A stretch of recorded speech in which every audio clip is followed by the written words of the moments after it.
Yes, so this is your example number 1। Previous lecture में हमने पढ़ा था, ठीक है, अपोर्शनमेंट ऑफ क्रेडिट के बारे में। उसके आज एग्जाम्पल सॉल्व करेंगे हम। Fine, so let's begin with an example.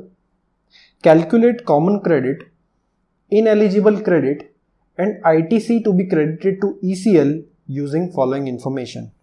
So your total ITC is 2 lakh, attributable to exempt supply is 20,000, ITC attributable to inputs used for non-business purpose is 30,000, blocked credit is 10,000, ITC attributable to taxable supply is 40,000, exempt turnover is 4 lakh, taxable turnover is 6 lakh. This is the information given to you. ठीक है, तो हम सबसे पहले step 1 क्या है, find out common credit. तो हमारा जो 2 लाख है वो क्या है, हमारा टोटल ITC। टोटल ITC में से क्या माइनस करेंगे, जो गुड्स स्पेसिफिकली के लिए किसके लिए यूज हुए, नॉन बिजनेस पर्पस के लिए, ठीक है, या फिर जो गुड्स स्पेसिफिकली किसके लिए यूज हुए हैं, एग्जेम्प्ट सप्लाईज के लिए। तो हमारे पास कुछ इनपुट्स एंड इनपुट सर्विसेज ऐसे हैं जो किसके लिए यूज हुए हैं, एग्जेम्प्ट सप्लाईज के लिए, तो उसका क्रेडिट नहीं मिलेगा, इसलिए हमने उसको क्या कर दिया, minus. Less inputs and input services used for non business purpose, वो कितना है, 30,000, उसका भी क्रेडिट नहीं मिलेगा। फिर हमारे पास क्या है, ब्लॉक्ड क्रेडिट। ब्लॉक क्रेडिट का कंसेप्ट मैंने बोला था, इसके बाद हमारा नेक्स्ट टॉपिक है ब्लॉक क्रेडिट, जिसमें क्या होता है, लिस्ट ऑफ ट्रांजैक्शंस है जिसकी क्रेडिट नहीं मिलती है, तो 10,000 है ब्लॉक क्रेडिट। उसके बाद है ITC अट्रीब्यूटेबल टू टैक्सेबल सप्लाईज, मतलब वो इनपुट एंड इनपुट सर्विसेज जिसको हमने किसके लिए यूज किया था, स्पेसिफिकली टैक्सेबल गुड्स सप्लाई करने के लिए, ठीक है। जो मैंने ABCD 4 इनपुट्स का एग्जांपल लिया था, उसमें A था जो स्पेसिफिकली किसके लिए यूज होता है, एग्जेम्प्ट सप्लाईज के लिए, तो उसको माइनस कर दिया। B था वो किसके लिए यूज होता था, टैक्सेबल सप्लाईज के लिए, वो भी हम यहां माइनस कर रहे हैं। क्यों माइनस कर रहे हैं, कॉमन क्रेडिट फाइंड आउट करने के लिए। लेकिन क्या इस 40,000 की क्रेडिट मिलेगी, डेफिनेटली मिलेगी। ये कहां जाएगा, सीधा इलेक्ट्रॉनिक क्रेडिट लेजर में, बिकॉज ये इनपुट्स एंड इनपुट सर्विसेज किसके लिए यूज हुए हैं, स्पेसिफिकली टैक्सेबल सप्लाईज बनाने के लिए। मतलब इन इनपुट एंड इनपुट सर्विसेज से जो भी गुड्स मैन्युफैक्चर होंगे या जो भी सर्विसेज प्रोवाइड होंगी, उन पे हम आउटपुट टैक्स कलेक्ट करेंगे और गवर्नमेंट को पे करेंगे। इसलिए 40,000 का हमको 40,000 का क्या मिलेगा, इनपुट टैक्स क्रेडिट। फाइन, तो ये सब माइनस करने के बाद 2 लाख में से जो हमने चारों फिगर्स माइनस किए, इसके बाद जो हमारे पास फिगर आता है इसको हम क्या बोलेंगे, कॉमन क्रेडिट। कॉमन क्रेडिट मतलब ऐसी क्रेडिट जो दोनों टैक्सेबल एंड एग्जेम्प्ट सप्लाईज के लिए जो भी इनपुट्स यूज हुए हैं, उन इनपुट्स पे जो आपने टैक्स पे किया है, उसको क्या बोलेंगे हम, कॉमन क्रेडिट, ठीक है। तो 1 lakh is our common credit. अब इसमें से credit attributable to exempt supplies हमें फाइंड करना है। तो credit attributable to exempt supplies find करने के लिए हम कॉमन क्रेडिट को टैक्सेबल और नॉन टैक्सेबल सप्लाईज के प्रोपोर्शन में बांट देंगे। तो common credit in ineligible credit is equal to common credit multiply by aggregate value of exempt supplies in a period. In a period मतलब रिटर्न हम monthly भरते हैं ना, तो ये कैलकुलेशन भी आपको करना रहेगा मंथली, ठीक है। तो common credit into aggregate value of exempt supplies in a period divided by total turnover in a state during the period, ठीक है। तो GST मैंने आपको बताया था स्टेट वाइज रजिस्ट्रेशन होता है, तो with in a state her state का हर रजिस्ट्रेशन नंबर का सेपरेट कैलकुलेशन होगा, ठीक है। अभी आप ये समझिए, exempt turnover upon total turnover, ठीक है। स्टेट वाइज क्या होता है, रजिस्ट्रेशन स्टेट वाइज क्यों होता है वगैरह हम कहां देखेंगे, रजिस्ट्रेशन के चैप्टर में। अभी के लिए आपका क्या है, common credit into exempt turnover upon total turnover in a period, ठीक है। तो आपका कॉमन क्रेडिट है 1 लाख, 4 लाख क्या है आपका, एग्जेम्प्ट सप्लाईज, क्वेश्चन में दिया था ना। एग्जेम्प्ट टर्नओवर कितना है, 4 लाख, टैक्सेबल टर्नओवर कितना है, 6 लाख, तो टोटल टर्नओवर कितना हुआ, एग्जेम्प्ट प्लस टैक्सेबल 10 लाख। तो 1 lakh into 4 lakh divide by 10 lakh, 40,000 क्या हुई आपकी इनएलिजिबल क्रेडिट। स्टेप 3 हमने क्या समझा, 5% of common credit is deemed to be non-business purpose. ठीक है, तो 5% of common credit, 5% of 1 lakh is 5000, ये भी क्या हो गई, इनएलिजिबल क्रेडिट। अब आपकी जो कॉमन क्रेडिट है उसमें से आप ineligible credit attributable to non business purpose और अट्रीब्यूटेबल टू एग्जेम्प्ट सप्लाईज आप माइनस कर देंगे, तो आपको क्या मिलेगा, credit attributable to taxable supplies, उसको हम क्या कर देंगे, इलेक्ट्रॉनिक क्रेडिट लेजर में क्रेडिट कर देंगे, जो कि हमारे केस में क्या है, 1 lakh minus 40,000 minus 5,000 that is 55,000। ठीक है फ्रेंड्स, समझ आ रहा है? यस। क्वेश्चन नंबर 2, इसमें भी हमें दिए गई है, इसमें भी हमें सारी इंफॉर्मेशन दी गई है, exempt turnover, taxable turnover, ITC attributable to exempt supplies, blocked credit दी गई है। ठीक है, तो स्टेप 1 क्या रहेगा हमारा, आपको इस तरीके से स्टेप वाइज सॉल्व करना है फ्रेंड्स एग्जाम में। जो आपको क्वेश्चन नंबर 1 में मैंने जो दिया है पैटर्न, आपको उसी पैटर्न में कैसे सॉल्व करना है एग्जाम में। क्वेश्चन नंबर 2 का जो मैंने आंसर है जस्ट समरी फॉर्म में बनाया है, आप ये फॉर्मेट क्वेश्चन नंबर 2 के आंसर का फॉर्मेट फॉलो नहीं करेंगे, क्वेश्चन नंबर 1 के आंसर का फॉर्मेट फॉलो करेंगे एग्जाम में। ठीक है, सो हमारी टोटल आईटीसी है 1,50,000 गिवन इन द क्वेश्चन। इसमें से हम नॉन बिजनेस, एग्जेम्प्ट और ब्लॉक्ड माइनस करेंगे, मतलब नॉन बिजनेस, एग्जेम्प्ट और ब्लॉक का टोटल है 1 लाख माइनस किया, कॉमन क्रेडिट इज 50,000 को एग्जेम्प्ट और टैक्सेबल टर्नओवर के प्रोपोर्शन में बांट देंगे, तो हमारी जो इनएलिजिबल क्रेडिट आई वो आई 20,000, क्योंकि 4 lakh was exempt and 10 lakh is total.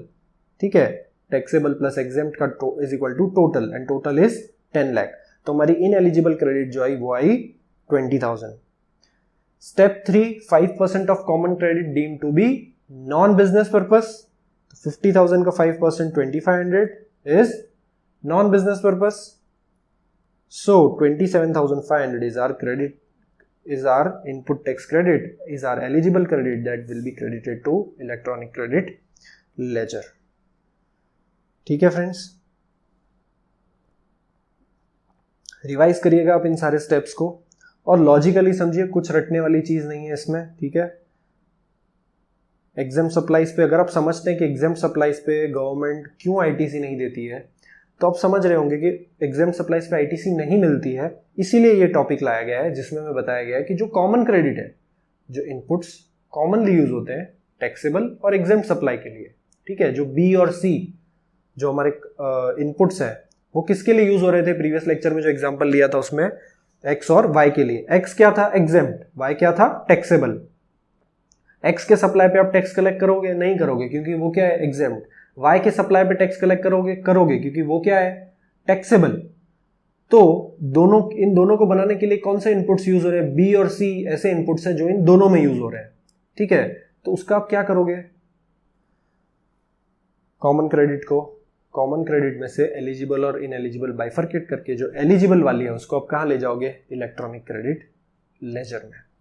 अब समझने वाली बात यह है कि क्या हमें इस क्रेडिट को सी, एस और आई तीनों के लिए अलग अलग कैलकुलेट करना होगा, तो आंसर है यस। इन तीनों को हमें सीजीएसटी, एसजीएसटी एंड आईजीएसटी तीनों में अलग अलग कैलकुलेट करना होगा। ठीक है, क्योंकि तीनों का डेटा कैसे मेंटेन होता है, अलग अलग मेंटेन होता है। फाइन, तो एक और एग्जांपल है, it is on the same lines, कुछ अलग नहीं कर रहा है, इट इज जस्ट दैट कि सीजीएसटी एंड एसजीएसटी का जो क्रेडिट है वो अलग अलग दिया गया है। फाइन, तो एग्जांपल नंबर 3 जो है उसमें हमें कॉमन क्रेडिट पहले से दे दी गई है, मतलब हमको स्टेप 1 परफॉर्म करने की जरूरत नहीं है, और एग्जेम्प्ट टर्नओवर दिया है और टैक्सेबल टर्नओवर दिया है। फाइन, तो जब हमें कॉमन क्रेडिट दी गई है तो हमें क्या करना है, उसको सीधा सीधा एलिजिबल और इनएलिजिबल में बाइफरकेट करना है। फाइन, तो पहले हम credit attributable to exam supplies find करेंगे। So 10,000 into 3 lakh divided by 10 lakh which comes to 3,000. 3,000 is ineligible. This is for CGST. Same calculation will be done for SGST, और SGST में भी क्या आ जाएगा, 3,000 ineligible credit. उसके बाद है हमारा नॉन बिजनेस पर्पस की ITC, 5% of common credit deem to be non business, 10,000 का 5% 500 for both CGST and SGST calculate करेंगे। ठीक है, so that would be what, non business purpose. उसके बाद ITC eligible to be credited to ECL, वो क्या होगा? Common credit minus attributable to exempt supplies and ITC attributable to non business, और जो हमारा आंसर आएगा 6500, that would be our eligible ITC. ठीक है फ्रेंड्स, आई होप सो अभी तक आपको एक कंसेप्ट पूरी तरह से क्लियर हो गया होगा, लॉजिकली क्लियर होगा. So we are done with the practicals, let's read some theory now. ठीक है, जो हमने समझा है वही लिखा है, जस्ट एक बार रीड कर लेंगे. और फ्रेंड्स एक चीज़ इंपॉर्टेंट नोट करने वाली बात यह है कि ये जो हमने इनपुट और इनपुट सर्विसेज का जो कॉमन क्रेडिट बाइफरकेट करने का जो हमने मेथड सीखा, fine, so this applies only to input and input services. हाँ, ये कैपिटल गुड्स के लिए नहीं है. कैपिटल गुड्स के लिए एक अलग मैकेनिज्म है जो आप बाद में पढ़ेंगे.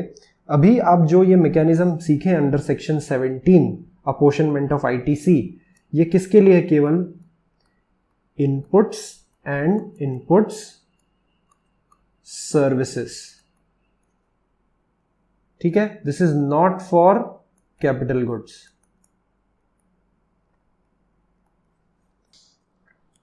So let's read it.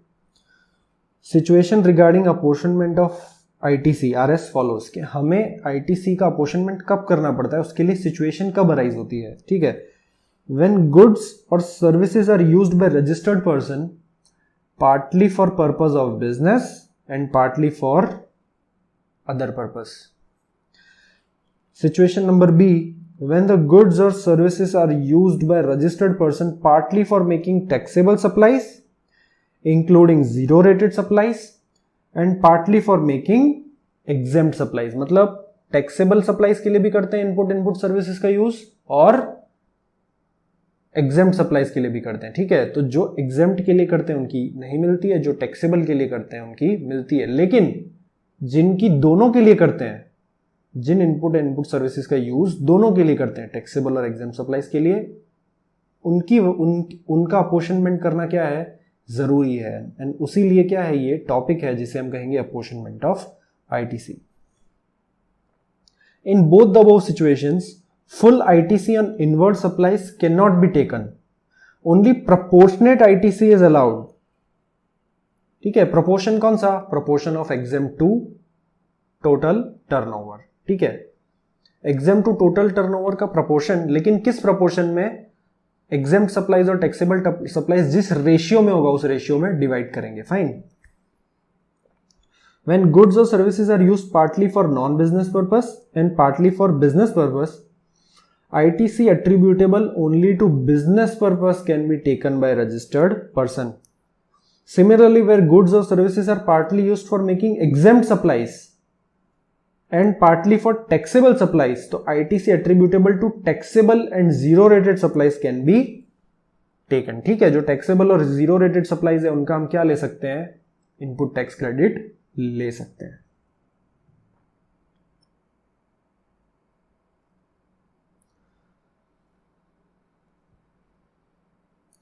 So, example, out of 10 containers purchased by a registered person engaged in taxable supply of goods, 5 are used for storing non-taxable goods. मतलब exempt supply को store करने के लिए 5 tankers use हो रहे हैं. Such as petroleum. So, ITC on 5 containers used for non-taxable goods cannot be availed. Fine. उसके बाद बताया method of apportionment. Method of apportionment हमने सीख लिया. ठीक है, step wise, step 1, step 2, step 3, step 4 वही लिखा हुआ है. So friends, let's start with our next topic which is blocked credit. तो अभी तक हमने पढ़ा कि जिन सप्लाईज पे हम आउटपुट टैक्स कलेक्ट नहीं करते हैं उनका इनपुट टैक्स क्रेडिट क्या हो जाता है? इनएलिजिबल. मतलब अगर मैंने प्रोडक्ट ABC जो मेरे इनपुट्स है उनसे प्रोडक्ट्स बनाए C&D, ठीक है, ABC जो मेरे इनपुट्स है उनसे क्या मैंने प्रोडक्ट्स बनाए? D and E. ठीक है, तो इन दोनों प्रोडक्ट्स पे मैं आउटपुट टैक्स कलेक्ट नहीं कर रहा हूं क्योंकि ये एग्जेम्प्ट है या नील रेटेड है या outside the scope of GST है. तो ABC पे जो मैंने इनपुट टैक्स पे किया उसका मुझे क्रेडिट नहीं मिलेगा. तो ये चीज हम लोग पढ़ चुके हैं. अब ब्लॉक क्रेडिट के केस में क्या है सपोज आपके पास इनपुट्स है A, B, C, आउटपुट है D। D है एक टैक्सेबल आउटपुट, मतलब जब आप D सेल करोगे तो उस पे क्या करोगे आप? टैक्स कलेक्ट करोगे। A, B एंड C ये तीनों क्या है? ये तीनों के तीनों टैक्सेबल इनपुट्स है।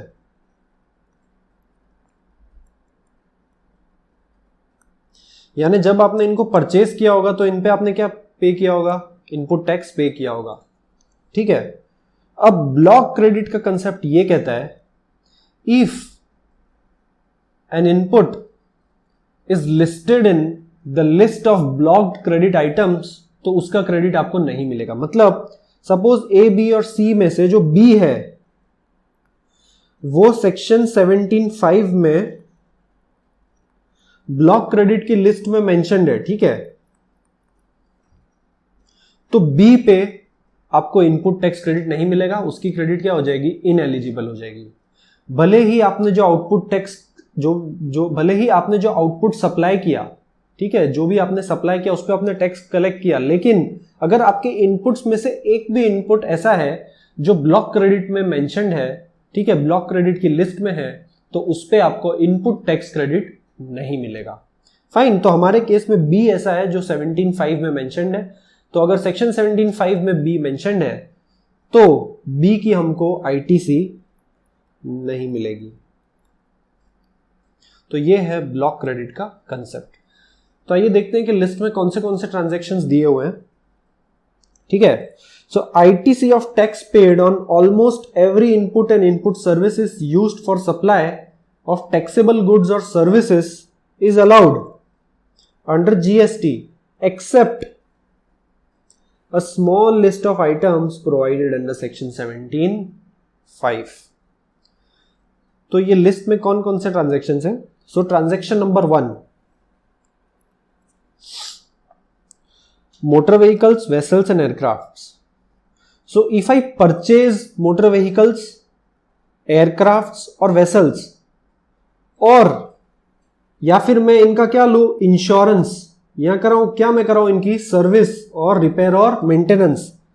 या फिर अगर मैं मोटर व्हीकल, एयरक्राफ्ट और वेसल को लीज पे लूं या रेंट पे लूं या हायर करूं, तो मैंने जो भी इनपुट टैक्स पे किया होगा इन ट्रांजैक्शंस पे, उस पे मुझे क्या नहीं मिलेगा? इनपुट टैक्स क्रेडिट नहीं मिलेगा, वो क्रेडिट हो जाएगी मेरी ब्लॉक।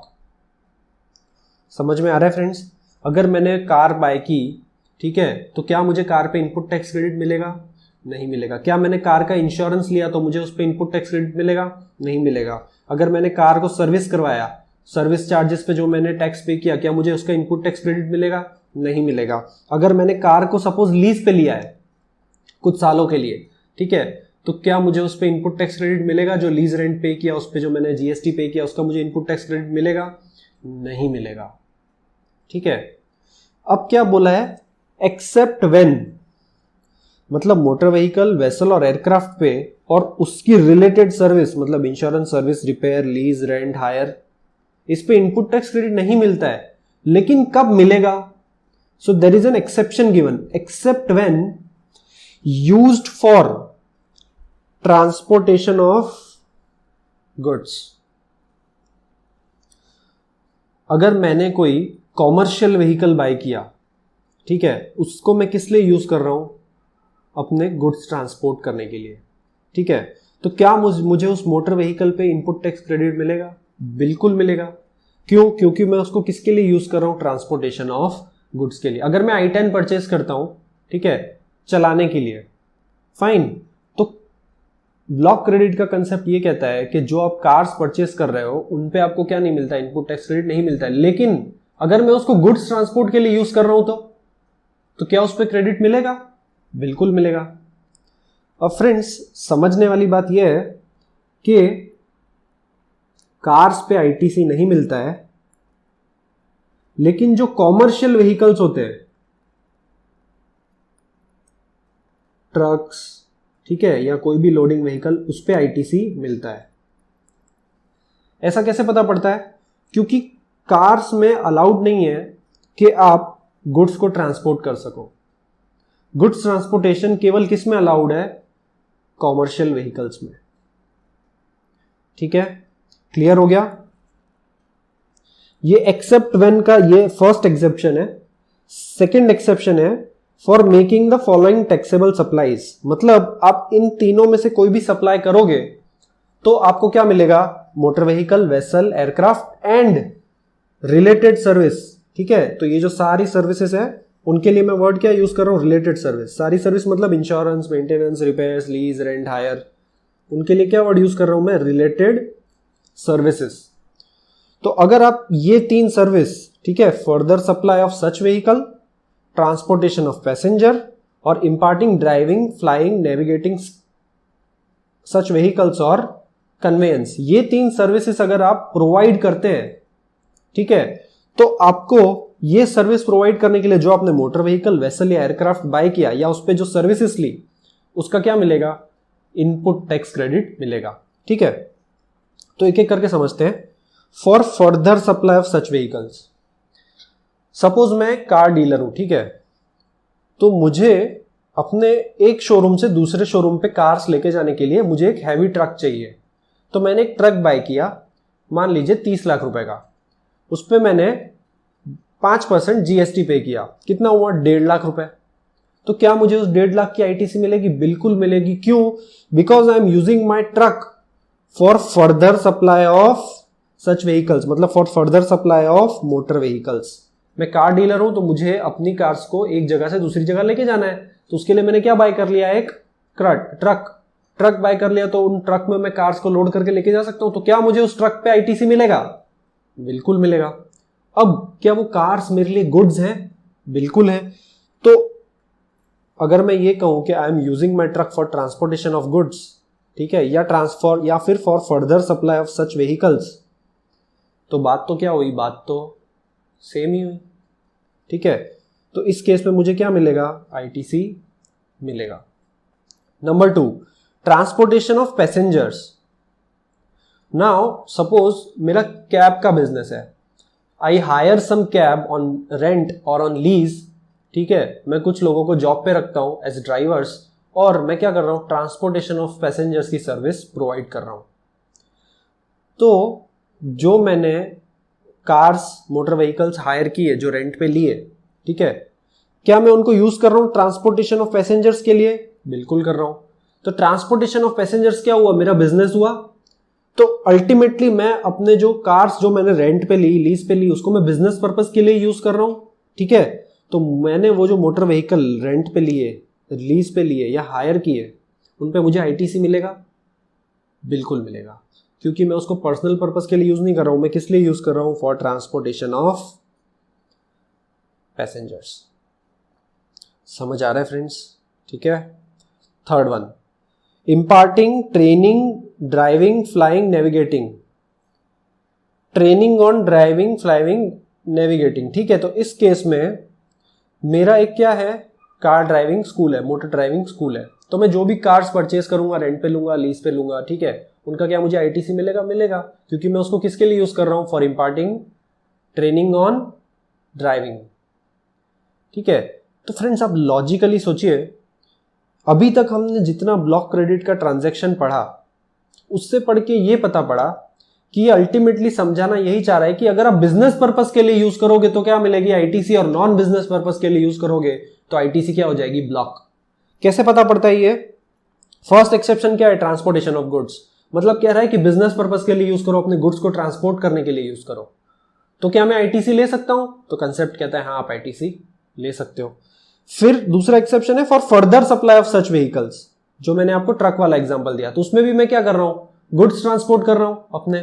ठीक है, तो क्या हुआ? Business purpose. ठीक है। Second, transportation of passengers.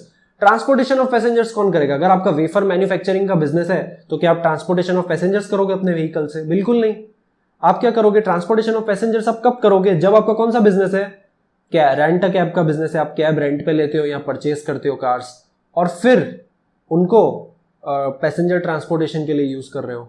ठीक है, तो आपका बिजनेस पर्पस है कि नहीं है कैब को लेके और पैसेंजर ट्रांसपोर्ट कराना? Yes, it satisfies the criteria of business purpose, तो क्या मिल रही है आपको? आईटीसी। अब क्या बोला? Imparting training on driving, flying, navigating. अब ऑब्वियस है ना कि अगर मैं ड्राइविंग स्कूल चला रहा हूं तो ही मैं क्या करूंगा? ड्राइविंग की ट्रेनिंग दूंगा किसी को, है ना? तो क्या हुआ? ये भी मेरा क्या हो गया? ड्राइविंग की ट्रेनिंग देना, ये हो गया मेरा बिजनेस। तो इस बिजनेस के लिए अगर मैं कोई भी कार, मोटर व्हीकल बाय कर रहा हूं तो उसका मुझे क्या मिल रहा है? आईटीसी मिल रहा है। समझ आ रहा है फ्रेंड्स? तो लॉजिकली ये लिस्ट यही कह रही है कि बिजनेस पर्पस के लिए यूज करोगे तो क्रेडिट मिलेगा, नॉन बिजनेस पर्पस के लिए यूज करोगे तो क्रेडिट नहीं मिलेगा। ठीक है, लॉजिकल ये है, बट फिर भी आप ट्रांजैक्शंस को याद रखेंगे। ठीक है, note, ITC on motor vehicles for transportation of persons with sitting capacity of more than 13 persons used for any purpose is allowed। क्या बोला? ऐसा मोटर व्हीकल जिसमें 13 लोगों से ज्यादा लोगों के बैठने की कैपेसिटी हो, उसकी आईटीसी अलाउड है। अब 13 लोगों से ज्यादा लोगों के बैठने वाला व्हीकल आप अपने घर पे चलाने के लिए तो लोगे नहीं। ठीक है, ये कौन लेगा? जो टूर्स एंड ट्रैवल्स वाले होंगे जनरली वही लेंगे ये व्हीकल्स। तो उसका क्या बोला है? उसकी आईटीसी आपको मिलेगी। तो ये भी क्या हो गया? अल्टीमेटली बिजनेस पर्पस, क्योंकि ऐसे व्हीकल्स जिसमें पैसेंजर कैपेसिटी 13 लोगों से ज्यादा की है, ये कौन यूज करेगा? टूर्स एंड ट्रैवल्स वाले, या फिर किसी एम्प्लॉय ट्रांसपोर्टेशन के लिए किसी कंपनी ने बस खरीद ली, ठीक है, अपने एम्प्लॉयज को घर ले जाने के लिए, घर से लाने के लिए डेली, या फिर किसी स्कूल ने बस खरीद ली स्टूडेंट्स को ले जाने लाने के लिए, तो वो भी क्या हुआ? बिजनेस पर्पस हुआ। और बस की सिटिंग कैपेसिटी कितनी होती है? ऑब्वियसली 13 से ज्यादा होती है, तो उसका भी क्या मिलेगा आपको? इनपुट टैक्स क्रेडिट मिलेगा। ठीक है, point number B, ITC on above services allowed when such services are provided by an employer to its employees under a statutory obligation। Statutory obligation मतलब जब लॉ ने कंडीशंस इंपोज कर रखी हो, ठीक है, लॉ ने मैंडेटरी बना रखा हो कि आपको आपके एम्प्लॉयज को ट्रांसपोर्टेशन फैसिलिटी देनी है, या फिर आपको आपके एम्प्लॉयज को जो आपके सपोज मान लीजिए टॉप लेवल के जो एम्प्लॉयज हैं उन सभी के लिए आपको एक एक कार हायर पे लेके सबको देनी है पर्सनली। ठीक है, तो ये जो कार्स आपने आपके एम्प्लॉयज के लिए बाय की, ठीक है, जो आपके टॉप लेवल के एम्प्लॉयज हैं, तो उसकी क्या आपको आईटीसी मिलेगी? जनरल केस में नहीं मिलेगी, लेकिन अगर लॉ ने मैंडेट किया है, if it is mandated by law, तो क्या मिलेगी? आईटीसी। जनरली पब्लिक सेक्टर में ऐसा होता है, ठीक है, जो पब्लिक सेक्टर कंपनीज होती है they are governed by some law, ठीक है, तो उस केस में ऐसा होता है कि लॉ इंपोज करता है कि आपको आपके एम्प्लॉयज को डेली दोपहर को लंच देना है। तो नॉर्मली फूड आइटम्स के परचेज पे, अगर कोई बिजनेस फूड आइटम्स परचेज करता है, ठीक है, अपने एम्प्लॉयज को खिलाने के लिए वगैरह, है ना, तो उस पे क्या आईटीसी नहीं मिलती है। मेरा मशीन मैन्युफैक्चरिंग का बिजनेस है, तो क्या अगर मैं फूड आइटम्स परचेज करूंगा अपने एम्प्लॉयज को खिलाने के लिए, तो क्या ये बिजनेस पर्पस हुआ? ये बिजनेस पर्पस नहीं हुआ। लेकिन अगर लॉ मैंडेट करता है कि आपको आपके एम्प्लॉयज को लंच फैसिलिटी देनी है, तो आपको उस फूड जो आपने परचेज किया अपने एम्प्लॉयज को सर्व करने के लिए, उसकी आईटीसी आपको मिलेगी। समझ आ रहा है फ्रेंड्स? ठीक है, कई सारी पब्लिक सेक्टर कंपनीज में क्या होता है, पीएसयूज में कैंटीन फैसिलिटी मैंडेटरी होती है कि एम्प्लॉयज को कैंटीन फैसिलिटी मिलनी चाहिए, जिससे उनको दोपहर का लंच घर से ना लाना पड़े, या फिर जो लोग बाहर से आए हैं, ठीक है, उनको लंच की कोई या डिनर की कोई प्रॉब्लम ना हो। तो कैंटीन फैसिलिटीज क्या होती है? मैंडेटरी होती है। तो उस केस में अगर लॉ ने मैंडेट कर रखा है कैंटीन फैसिलिटीज के लिए, तो कैंटीन फैसिलिटी में जो भी कंपनी जो भी रॉ मटेरियल्स बाय कर रही है फूड को प्रिपेयर करने के लिए, उसका भी क्या मिलेगा? आईटीसी मिलेगा। समझ आ रहा है? ठीक है, ITC on such services is allowed in the case of subcontracting, that is when such services are used by the taxpayer who is in the same line of business। क्या बोला है? सब कॉन्ट्रैक्टिंग के केस में allowed है। मतलब suppose मैं एक बिजनेस कर रहा हूं जिसमें मैं कार्स रेंट पे देता हूं, मेरा क्या काम है? कार्स रेंट पे देना। तो क्या मैं अगर कार रेंट पे लूं और रेंट पे दे रहा हूं, तो मेरा सेम लाइन ऑफ बिजनेस हुआ? मैंने क्या किया? कार रेंट पे ली और आगे रेंट पे दी, ठीक है, तो ये इसको क्या बोलेंगे? Same line of business. तो सेम लाइन ऑफ बिजनेस के केस में क्रेडिट अलाउड है। सिंपल है ना? सेम लाइन ऑफ बिजनेस मतलब क्या होगा? वो बिजनेस पर्पस ट्रांजैक्शन होगा। और यही तो हम लोग समझते आ रहे हैं कि फॉर इंपार्टिंग ट्रेनिंग और फॉर ट्रांसपोर्टेशन ऑफ पैसेंजर्स और for further supply of such vehicles और फॉर ट्रांसपोर्टेशन ऑफ गुड्स, ये सारे क्या है? सेम लाइन ऑफ बिजनेस हो जाता है। या फिर क्या हो जाता है? बिजनेस पर्पस का जो क्राइटेरिया है वो क्या होता है, सेटिस्फाई, तो हमको क्या मिलती है, इनपुट टैक्स क्रेडिट। ठीक है, कुछ एग्जांपल्स देखते हैं। ITC on cars purchased by a manufacturing company for official use of its employees is blocked। ठीक है, अपने एम्प्लॉय के ऑफिशियल यूज के लिए कार्स क्या की, परचेज की मैन्युफैक्चरिंग कंपनी ने। ठीक है, तो उसकी क्रेडिट क्या होगी, ब्लॉक्ड, ऑब्वियसली, क्योंकि ये क्या है, बिजनेस पर्पस नहीं है। लेकिन अगर लॉ मैंडेट करता तो कि आपको आपके एम्प्लॉयज के ऑफिशियल यूज के लिए कार्स परचेज करके रखना मैंडेटरी है या रेंट पे लेके उनको देना मैंडेटरी है, तो क्या ITC मिलती है हमको, डेफिनेटली मिलती है। इस केस में क्यों नहीं मिल रही है, क्योंकि लॉ ने मैंडेट नहीं किया। अगर लॉ मैंडेट करेगा तो आपको क्वेश्चन में क्लियरली एग्जाम में मेंशन किया होगा। ठीक है friends, example number 2, ITC on cars purchased by a car dealer for sale to customers is allowed। Obviously same line of business हुआ, कार्स परचेज की और क्या की, कार सेल। ठीक है, तो उस केस में क्या, ITC is allowed. ITC on cars purchased by a company engaged in renting out cars for transportation of passengers is allowed। ठीक है, ट्रांसपोर्टेशन ऑफ पैसेंजर्स का केस अलाउड है, ऊपर हमने एक्सेप्शन में पढ़ा। Cars purchased bye driving school, ITC is allowed. ITC on buses sitting capacity for 24 persons purchased by a company for transportation of its employee। Sitting capacity कितनी है, more than 13, तो क्या होगा, ITC allowed. ITC on trucks purchased by a company for transportation of its finished goods is allowed। Okay, transportation of goods। ITC on aircraft purchased by a company for official use of its CEO। CEO के use के लिए क्या bye किया company ने, aircraft, तो उसकी credit क्या होगी, ब्लॉक्ड, बिजनेस पर्पस नहीं है। ITC on aircraft purchased by an aviation school providing training on flying aircrafts is allowed। Training school है, ठीक है, ड्राइविंग स्कूल, ट्रेनिंग स्कूल्स की ITC क्या है, अलाउ है, अगर वो एयरक्राफ्ट को परचेज करते हैं, मोटर व्हीकल या वेसल्स को परचेज करते हैं तो। ITC on general insurance taken on car used by the employees of a manufacturing company for official purpose is blocked। Obviously car पे इंश्योरेंस लोगे तो क्या है, ब्लॉक्ड, क्यों, बिजनेस पर्पस है, नहीं है, कंपनी किसके लिए यूज कर रही है, अपने एम्प्लॉयज के लिए। ITC on maintenance and repair service availed by a company for a truck used for transporting its finished goods is allowed। finished goods को ट्रांसपोर्ट करने के लिए। ITC on general insurance taken on cars manufactured by a manufacturing company, car manufacturing company is allowed। बंदा car manufacture कर रहा है, खुद उसकी कार मैन्युफैक्चरिंग कंपनी है, तो अगर वो कार्स पे इंश्योरेंस लेता है तो क्या होगा, अलाउ होगा, क्यों, सेम लाइन ऑफ बिजनेस है। ठीक है, कार डीलर है वो खुद, और या फिर मैन्युफैक्चरर है, तो जो भी इनपुट्स लेगा सब बिजनेस पर्पस इनपुट्स होंगे, तो उस पर क्या होगी, क्रेडिट अलाउ होगी। ठीक है फ्रेंड्स, क्लियर हो रहा है ये। Now number 2, this is second point in the list of blocked credit transactions, which includes foods and beverages। if you buy foods and beverages, or you take outdoor catering services, or beauty treatment services for any of your employees, or health services, gym की अगर आपने fees पे की अपने employees के लिए, life insurance लिया employees के लिए, खुद के लिए हेल्थ इंश्योरेंस लिया, कॉस्मेटिक एंड प्लास्टिक सर्जरी कराई, तो इन सब की क्रेडिट क्या है, ब्लॉक्ड है। एक्सेप्ट व्हेन, इसमें भी क्या दिए गए हैं friends, exception, an inward supply of this is used for making an outward taxable supply of same category. मतलब ब्यूटी ट्रीटमेंट, फाइन, या फिर मान लीजिए आउटडोर केटरिंग।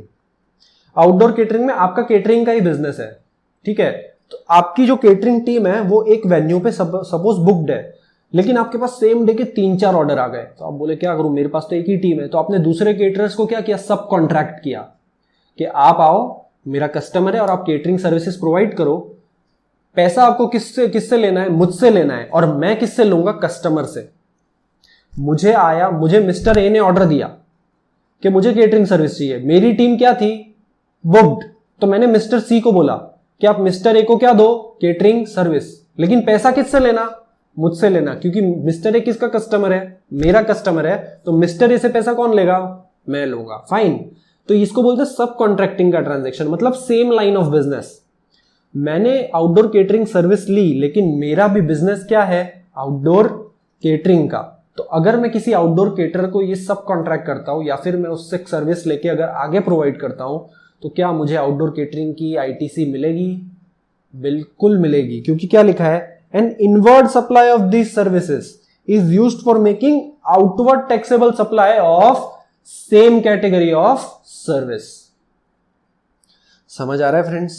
लाइफ इंश्योरेंस, ठीक है, एक कंपनी आई, आपने री इंश्योरेंस का कंसेप्ट सुना होगा शायद आपकी अकाउंटिंग में। री इंश्योरेंस में क्या होता है, जब कोई कंपनी, इंश्योरेंस कंपनी बहुत बड़ा इंश्योरेंस अकेले नहीं ले सकती, ठीक है, सपोज एक कंपनी के पास आया 100 करोड़ का इंश्योरेंस, ठीक है, अब उसमें रिस्क कितना था इंश्योरेंस में कि अगर इंश्योरेंस मैच्योर हो गया, क्लेम देना पड़ा, तो 100 करोड़ का बर्डन आएगा कंपनी। तो कंपनी ने क्या बोला कि इतना बड़ा रिस्क अकेले नहीं ले सकता, तो उसने क्या किया, 50 करोड़ का रिस्क खुद रखा और 50 करोड़ का रिस्क री इंश्योर कर दिया। मतलब दूसरी इंश्योरेंस कंपनी को बोला कि मेरे पास एक कस्टमर आया है, इंश्योरेंस पॉलिसी मेरी ही जाएगी, लेकिन उसमें जो रिस्क होगा हमारा क्या होगा, 50% मेरा, 50% तुम्हारा। तो मैं अपने कस्टमर को इंश्योरेंस पॉलिसी दूंगा, और जिस कंपनी को मैंने री इंश्योरेंस सर्विसेज के लिए बोला, मतलब मैंने दूसरी कंपनी से कहा कि 50% रिस्क तुम ले लो 50 करोड़ का, तो वो कंपनी मुझे इंश्योरेंस पॉलिसी देगी, और मैं मेरी कंपनी की इंश्योरेंस पॉलिसी किसको दूंगा, कस्टमर को। कस्टमर मेरे पास आया, उसने प्रीमियम पे किया, और 100 करोड़ की इंश्योरेंस पॉलिसी उसको हो गई इशू। कौन सी कंपनी की, मेरी कंपनी की, ठीक है। और मेरा रिस्क कितना है उसमें, केवल 50 करोड़ का। 50 करोड़ का रिस्क तो मैंने क्या कर दिया, ट्रांसफर दूसरी इंश्योरेंस कंपनी को। तो मैं प्रीमियम किससे कलेक्ट करूंगा, कस्टमर से, और जो री इंश्योरेंस कंपनी है वो किससे प्रीमियम कलेक्ट करेगी, मुझसे, लेकिन कितना, 50%। सपोज मैंने 100 रुपए लिए, तो 50 रुपए अपने पास रखूंगा, 50 रुपए दूसरी इंश्योरेंस कंपनी को दे दूंगा, ठीक है। तो जो रिस्क, जो प्रीमियम, ठीक है, मैंने उसको पे किया, क्या उस पर टैक्स लगेगा, जो मैंने इंश्योरेंस सर्विसेज ली उस पर टैक्स लगेगा, बिल्कुल लगेगा। तो वो जो टैक्स मैंने अपने री इंश्योरेंस कंपनी को पे किया, ठीक है, उसका मैं क्या ले सकता हूं, इनपुट टैक्स क्रेडिट। और जो मैंने प्रीमियम कलेक्ट किया अपने किससे, कस्टमर से, उस पे मैं क्या लूंगा, आउटपुट टैक्स। किस पे, जो प्रीमियम मैंने कलेक्ट किया उस पे। समझ आ रहा है फ्रेंड्स? तो री इंश्योरेंस के बिजनेस में भी सेम लाइन ऑफ बिजनेस हुआ। अब सेम लाइन ऑफ बिजनेस है तो क्या मैं इनपुट टैक्स क्रेडिट ले सकता हूं, बिल्कुल ले सकता हूं। समझ आ रहा है फ्रेंड्स? री इंश्योरेंस क्या होता है आपने अपने अकाउंटिंग में सीखा होगा, फिर भी आपको मैंने एक बार और समझा दिया, ठीक है। Note, ITC is allowed when such goods or services when provided by employer to its employees under statutory obligation. Suppose एक लॉ है जो कंपनी को मैंडेट करता है कि आपको आपके सभी एम्प्लॉयज का हेल्थ इंश्योरेंस लेना है, ठीक है। तो लॉ ने मैंडेट किया, तो मैंने क्या लिया, हेल्थ इंश्योरेंस। अब उसका जो प्रीमियम पे मैंने टैक्स पे किया होगा, क्या उसकी आईटीसी में ले सकता हूं, बिल्कुल ले सकता हूं। क्यों, क्योंकि लॉ ने मैंडेट किया। लॉ ने मैंडेट नहीं किया और फिर भी मैंने एम्प्लॉयज का हेल्थ इंश्योरेंस लिया, तो क्या उसकी आईटीसी मुझे मिलेगी, उसकी आईटीसी मुझे नहीं मिलेगी, ठीक है। A caterer for a wedding gets the sweet dish course supplied by a specialist in dessert, he is allowed ITC of the tax paid by him to the specialist, ठीक है। केटरिंग बिजनेस है, एक बंदा है जो sweet dish बहुत famous है उसकी, ठीक है, या फिर एक कंपनी है जिसकी स्वीट डिश बहुत फेमस है। तो मैंने कंपनी को कहा कि पूरा केटरिंग मेरा ही है वेडिंग में, सिर्फ स्वीट डिश आपकी रखो। तो बंदा, उसने एक भेजा, स्वीट डिश बनाई वहां पे वेडिंग वेन्यू पे, और उसका जो चार्ज है वो किसको दे दिया, केटरर को। तो केटरर क्या उस स्वीट डिश का जो बिल है उस पर आईटीसी ले सकता है, ले सकता है। क्यों, उसने क्या किया, सब कॉन्ट्रैक्ट किया। क्या, स्वीट डिश का पोर्शन क्या किया, सब कॉन्ट्रैक्ट, और बाकी का सब क्या किया, खुद सप्लाई किया। समझ आ रहा है फ्रेंड्स?